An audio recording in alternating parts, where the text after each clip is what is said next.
We are hopeful that we can bring Audrii home alive, and that's what we are absolutely working for right now. But based on the evidence that we've got, we understand that foul play is a factor as well. I also want to announce that we are very thankful for the Polk County Crime Stoppers for offering a $7,000 reward for tips leading to the arrest and prosecution of the person responsible for Audrii's disappearance. This investigation is very fluid. Investigators searched several locations throughout the area looking for Audrii. However, I can say that we ended up identifying a backpack yesterday. Audrii Cunningham is an 11-year-old girl that went missing on February 15th at around 7 a.m. However, she wasn't reported or known that she was missing until about 5:30 that evening. It is unfortunate that her father, Joshua Cunningham, better known as Lucky, was living with his mother and a friend known as Don Stephen McDougal. We have persons of interest. Today I want to announce that we have one main person that we are looking at right now as a person of interest, and that is Don Stephen McDougal. He was arrested yesterday for an unrelated aggravated assault charge.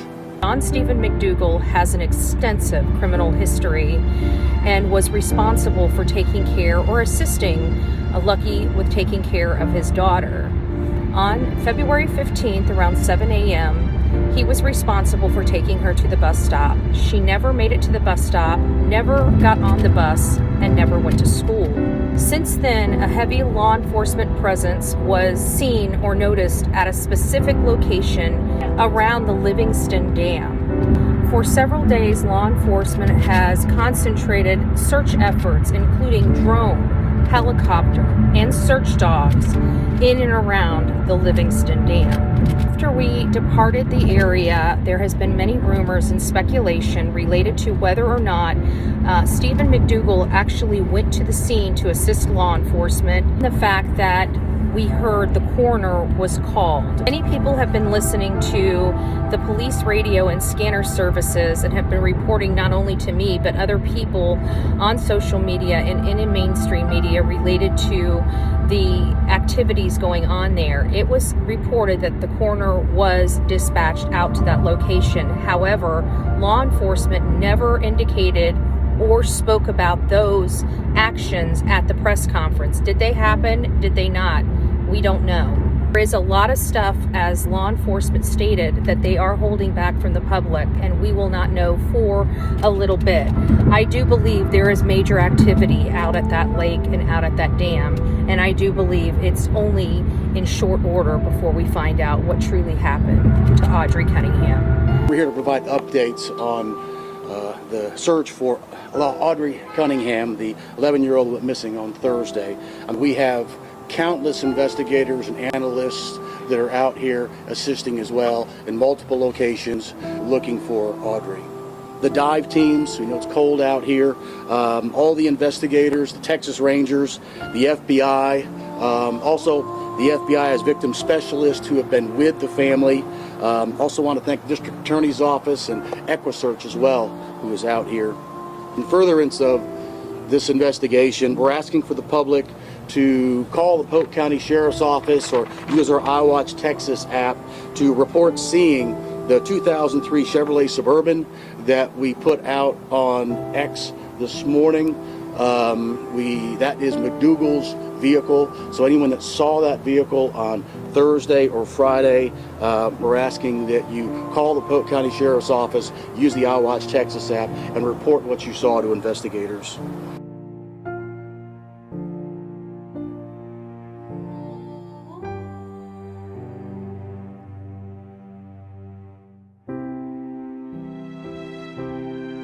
So with that, I open it up for questions. Lieutenant, why was McDougal taken to the 59th Bridge in the River? That's part of the ongoing investigation right now. Our investigators remain absolutely committed to finding Audrii, and so I don't want to get into those investigative efforts, but they're absolutely ongoing. Do you know if the backpack was found in the water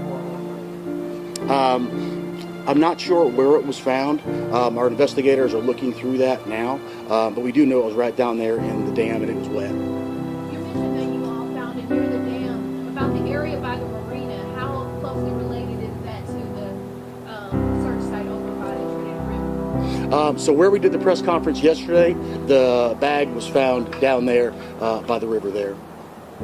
Any additional evidence found along the Trinity River 59 that you might be able to mention? We're not giving out additional information on that right now. Again, we are looking at this as a criminal investigation as well. And so we have to protect the integrity of that.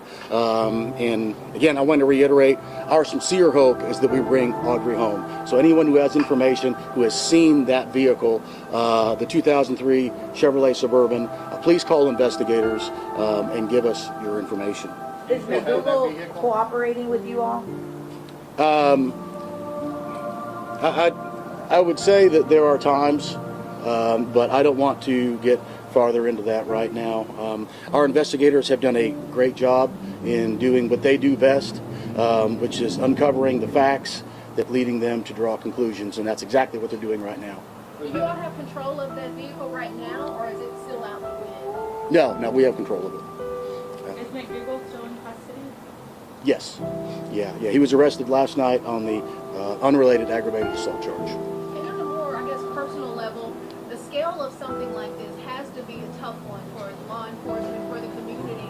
Talk a little bit about how you all are holding up and how you guys are using this loss to kind of push you forward in this work. You know, I think that brings up a great point. Everybody is committed. They realize that Audrii was loved by so many folks, and that is the driving force for us to get answers to bring her home. But it certainly resonates through the law enforcement community. Many of us have kids on how this can happen. And so we are working exceptionally hard. Investigators from many agencies that are out here and nonprofits that are out here to bring Audrii home. Can you shed any light on the timeline between the time that the father was notified that she was not in school and the report was actually made that she was missing? We can say that about 5:30 on Thursday is when she was reported missing. I don't want to get any further details than that. I want to protect this investigation so that our investigators can do what they do best. Does it still hold true that she never made it to school or got on the bus? Right. Yeah. She did not make it to school. That was the reason why the father, the family became very concerned, and she did not get off the bus. Sir, it's going to start getting darker in a few more hours. Until what time are you guys going to be actively searching for Audrii? We were actively searching throughout the night last night, and so I would surmise that if the evidence is driving us that far, the investigators that we've got are dogged. They are absolutely committed to finding Audrii, and so if there's a reason to be out here at night, that's exactly what they're going to be doing. Were there any other items found in the backpack? There were other items that were found, but we're not getting into what those items were. That's all part of the investigative effort that we've got ongoing right now. All right, with that. You discussed, you mentioned, your investigations leading to a possible foul play. Can you expand on that a little bit? I don't want to get any farther than that. That's certainly, we're looking at all factors. And so our primary focus and hope is that we bring Audrii safely home, but we also realize that foul play may be a factor. So we're just considering that in light of the Crime Stoppers reward. So that's where we're at right now. But I want to thank everybody for being here. We will continue to provide updates on X. If more information becomes available, we'll certainly hold another press conference to keep the public and y'all informed. I pray for her family and her friends during this very difficult time. Bring Audrii home.